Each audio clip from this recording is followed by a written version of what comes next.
denunciado a una jueza y a unos actuarios también por cobro indebido de honorario, entre otros. Pero vamos a tener más detalles con la doctora. Buenas tardes, doctora, ¿cómo está? Muy buenas tardes, Raúl. Muchas gracias por el espacio. Queríamos saber un poquito más, doctora, de los pormenores de esta denuncia en sí.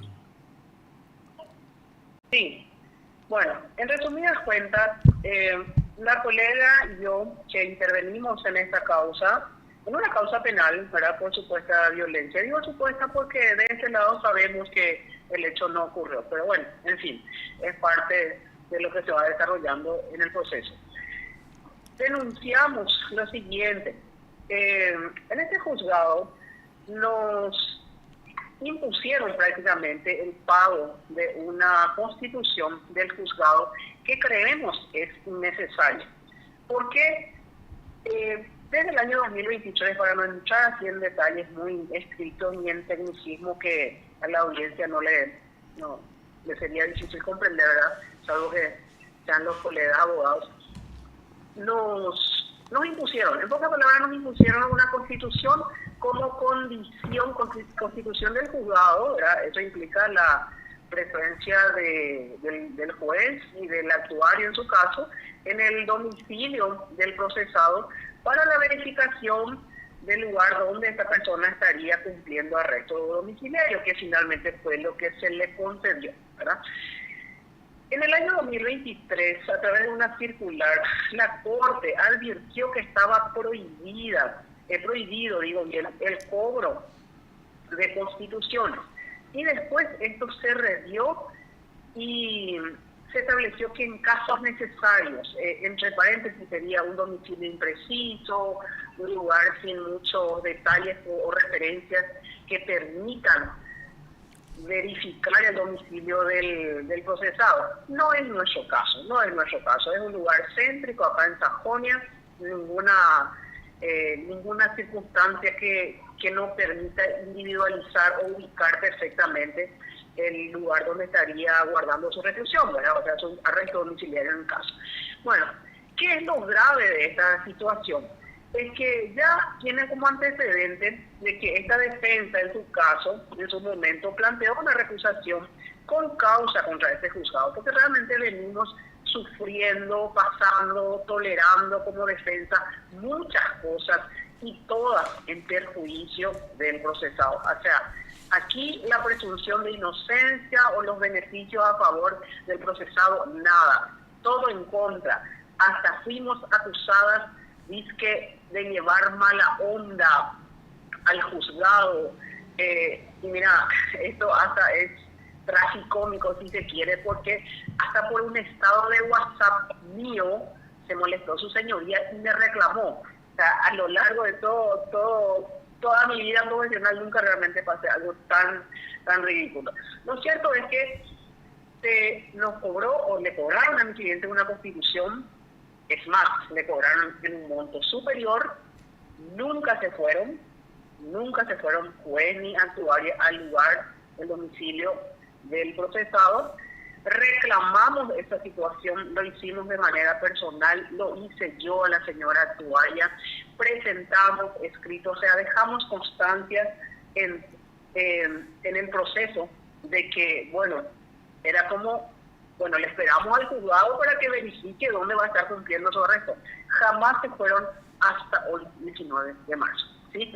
Bueno, esa es la primera parte. La segunda parte es que, Disculpe, doctora, ¿y cuándo sí, pagaron? pero ¿Cuándo se pagó, digo? ¿cuánto se pagó? ¿Cuándo y cuánto, sí? Se pagó el 13 de diciembre, se pagó. El 13 de diciembre y el pago se hizo, bueno, el 13 de diciembre y aquí viene la parte para delicada de este asunto y que para nosotros más que una falta administrativa podría significar otras cosas, ¿verdad? Se pagó el 13 de diciembre y por pedido de la señora actuaria y según ella cumpliendo órdenes a una cuenta particular. O sea, yo entiendo que hay un sistema de cobertura de gastos que se hace si fuere necesaria la Constitución, se consigna eso en una resolución, en un oficio, se indican allí el número de la liquidación, de la cobertura de gastos. Nada de eso ocurrió, ¿sí? Nada de eso ocurrió. Entonces, esa es la parte grave, que no se consignó en ningún lado, se cobró y se le pidió a nuestro cliente que haga, digo bien, una traspago vía transferencia a una cuenta de un particular. Después, y esto lo digo, ¿verdad?, porque ya se dije en la denuncia, esta persona es un familiar directo de la señora actuaria. Presentamos ese familiar directo, es la hija, ¿sí? Espera un poco, doctora, no entendí bien. La cuenta particular era a la hija de la actuaria. A la hija de la actuaria, por pedido de la actuaria. Ah, ya. Por pedido de la actuaria, ¿sí? Entonces, realmente en su momento yo no me di cuenta porque el pago vía transferencia lo hizo mi cliente, ¿verdad? Pero yo simplemente recibí un mensaje de la actuaria, le reenvié a él, hizo el pago enseguida, porque allí conversando, el día de la audiencia, conversando con su señoría y con la actuaria, era, bueno, le vamos a dar el arresto domiciliario previo pago de, ¿me entiendes? Se hizo ese pago. No estamos ajenas al pago, quiero aclarar esa parte, ¿sí? No estamos ajenas, ¿verdad? Porque esto incumbe a nuestro cliente y a las dos abogadas defensoras. No estamos ajenos al pago si es que eso fuera realmente necesario. Y bueno, y finalmente se pagó. El problema es que se pagó de más y se pagó vía transferencia por pedido como condición para dar el arresto domiciliario. Se hizo el pago a una cuenta particular, ¿sí? ¿Y al final se le dio, no, doctora, el arresto? Sí, se le dio. De hecho que se le dio. Entonces, por eso le decía, no cuestionamos el pago. Lo que cuestionamos es que, primero, que sea como condición, 1. 2, que se haya pedido de más, sumas de más. No pasa ni siquiera por el monto, sino que pasa por el hecho de pedir más. Luego, el pago se nos impuso a la cuenta de una persona allegada a la actuaria. Y tengo las comunicaciones que hicimos con la actuaria, porque yo fui la que estuve en la audiencia, la otra colega estaba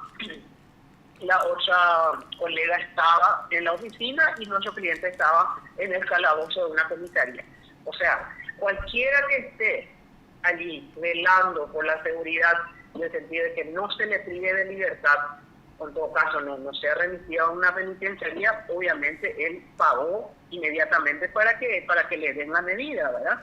El problema está cuando que a partir de allí surgen varias cosas. Primero, ese pago de más, porque nos hicieron pagar un viernes y recién el lunes, por nuestra insistencia, nos dan la liquidación. Esta liquidación, o sea, la liquidación de cobertura de gastos, no figura en la resolución, cuando que la resolución de la Corte exige que eso sea así, no sucedió. Entonces, se vienen desencadenando muchas cosas y en definitiva hay animadversión para nosotros desde el primer momento, ¿verdad? Porque esto fue una de las primeras diligencias en la causa, porque se trataba de una audiencia prevista para imposición de medidas. Doctora, una cuestión. Sí. Al final se dio en diciembre esto, me dice que fue el 13 de diciembre. ¿Su cliente guardó arresto domiciliario ya desde esa fecha o porque no se fueron todavía no tiene el arresto? No, desde esa fecha él guarda arresto domiciliario. Lo que no se hizo fue ir a verificar igual. No se fueron nunca, hasta hoy. Es más, reclamamos personalmente, yo hice eso, y con la colega alzamos un escrito en la plataforma, ¿verdad?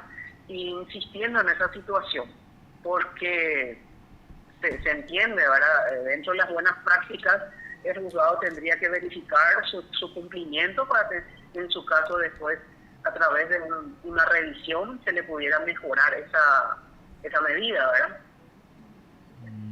Y el Entiendo. cliente, obviamente, estuvo exigiéndonos a nosotras como abogadas el respaldo de qué fue lo que pagó, ¿verdad?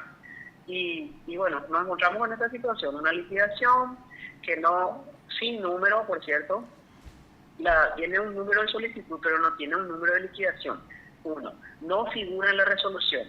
Se entiende que debería figurar en la resolución y en un oficio en casos necesarios, así como decía la resolución de la Corte. Y realmente a través de una acordada. Y realmente esto, Raúl, para nosotros significó el hartazgo, porque previamente a esto planteamos una recusación, es decir, para pedirle al juzgado que se aparte, porque vienen desencadenándose varias cosas. Una de las tantas es que el hecho supuestamente había ocurrido en Asunción. Y la juez de la causa es Lambaré. Nunca se inhibió, pero ni por casualidad. Al contrario, es como que se aferró a la causa. Porque que en varias oportunidades me dice no tengo ningún interés. Entonces, ¿por qué no se aparta? Era la pregunta, ya que el hecho había supuestamente ocurrido en Asunción. Y en este caso, doctora, ¿cuánto es lo que se pagó y cuánto de más es lo que le pidieron? O sea, en teoría, ¿cuánto tendría que ser? Eh, el monto que según la liquidación nos pasaron alcanza algo así como alrededor de 1.900.000. Sí, 5 jornales para la actuaria, 10 jornales para la juez. sí. Pero no está en la resolución. No está en la resolución en la que se concedió el arresto. ¿Sí? ¿Y cuánto se Entonces, pagó? no se tenía que cobrar. Y se le cobró 2.250.000. Entiendo, entiendo. Pero nunca se fueron a verificar. No, nunca se fueron a verificar. Y acá viene también una perlita en todo este asunto, porque una vez que le reclamamos, inclusive una vez que le recusamos por varios motivos, 8 en total, ya de todo lo que se desencadenó, incluido este que consideramos el más grave, ¿verdad? Porque además de ser, de creer que están en falta administrativa, porque esa suma no ingresó a la Corte, ¿verdad?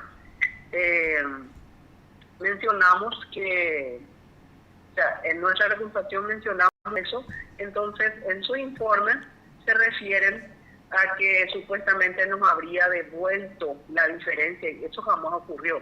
Y peor todavía, en este informe en donde la actuaria refiere que devolvió la diferencia, menciona el nombre de una persona que ni en lo más remoto estamos vinculadas con esa persona, ni siquiera sabemos quién es.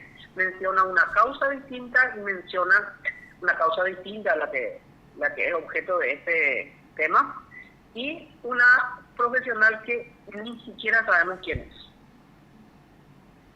Y menciona también que la cuenta de su hija utilizó porque ese día había problemas con su banco, etcétera, etcétera. Finalmente, de todos admitió, en pocas palabras admitió haber recibido en una cuenta particular cuando esto tiene que ingresar a la Corte, como cualquier notificación u otra diligencia por las que corresponde una cobertura de gastos.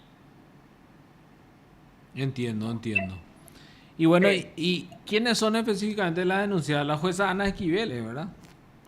sí, así mismo. Ella y la señora actuaria. ¿Y cómo se llama la actuaria? La actuaria se llama Patricia Cáceres Zapata. Ellos dos nomás, ¿verdad? No, no hay un dactilógrafo tampoco. Sí, hay un dactilógrafo también porque ese mismo día de la audiencia, en pocas palabras, me acorralaron para que le haga llegar algo para la merienda. Por más de que sea algo mínimo, no corresponde, Raúl. ¿Por qué se tiene que administrar justicia presionando para que se entreguen dádivas? No sé. Acá en este asunto no nos vamos a engañar. Yo sé que de repente habrá colegas que hacen, no es mi caso. ¿Por qué tengo que ofrecer dádivas? ¿Por qué tengo que ofrecer dinero para que hagan lo que está dentro de sus deberes, dentro de sus obligaciones? Muchas veces se quiere decir, bueno, los abogados mismos, no es mi caso, no tengo por qué ofrecer.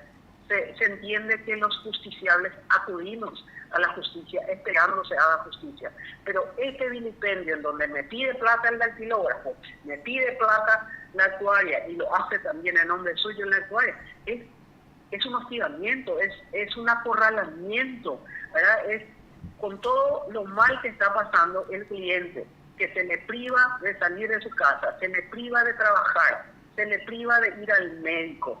Es un paciente diabético con grado 2 y dentro de todo lo que va a este proceso, en varias oportunidades, hasta con las cuestiones emocionales, alcanzó picos de 1000. O sea, es grave la situación porque es como que supeditan la libertad de mi cliente a su capricho y a su buena voluntad. Varias veces le reclamé a su señoría, varias veces le reclamé a la señora actuaria. Entonces, ¿cómo fui calificada? De una abogada, una profesional que va y lleva mala onda al juzgado. Entiendo. A partir de ahí, el maltrato en ventanilla no te puedo explicar. A mí y a la colega peor. Entiendo, doctora. Y en este caso usted planteó una denuncia ante la fiscalía. ¿Hay ya un fiscal? Ante el Ministerio Público. Unidad 2 de Lambaré. ¿Y cuál es el hecho punible, doctora? Sí. Y mira, para mí estaría configurándose el cobro indebido de honorarios. Y otros más que habría que ver si configuran, ¿verdad? Si reúnen los elementos del tipo, o sea, si realmente se encuadra dentro de lo que establece el Código Penal. Pero en principio cobro indebido de honorarios. Y eso desde donde lo miremos, yo creo que corresponde porque es como que entre particulares, sin intervenir la función pública, alguien le pagó a alguien por algo, ¿sí? Mi cliente le hizo la transferencia a ella y entonces después le reclamamos porque es una cuenta particular. Pero como en ese momento hay que entender la postura de mi cliente, era su libertad en juego o era su estar en casa en vez de estar en Tacumú, ¿me entiendes? Entiendo. Sí. Y esa es la situación que vive mi cliente desde el 13 de diciembre hasta la fecha. Hasta la fecha. Son prácticamente 4 meses, estamos llegando a los 4 meses con esta situación y para mí ya no tiene otro nombre más que la animadversión. Y doctora, la recusación se está tramitando, ¿qué pasó? Y ahora está aún en cámara. Entiendo. Y el día de ayer la juez y la actuaria se huyeron de la causa. Antes no se separaron. Ya. Con todos los reclamos que hicimos, bueno, realmente era el ejercicio de la paciencia para nosotras. Reclamábamos una y otra vez en escritos, personalmente, y tuvimos que llegar a la recusación, ¿verdad? Porque finalmente uno puede decir varias cosas, reclamar en ventanilla, personalmente, pero si no se arbitran los medios, las herramientas procesales que corresponden, no se iba a apartar. Inclusive yo dudaba de que sea parte de esto porque niegan todo el tiempo. Pero no sé cómo van a justificar, no sé cómo van a explicar el pedido vía WhatsApp. Miren, deposítenos en esta cuenta. Esta es mi cobertura de datos, este es el de la juez. ¿Sí? Entiendo. Y bueno, vamos a estar expectantes entonces, doctora, a ver cómo sigue el caso. ¿Y quién es la nueva juez?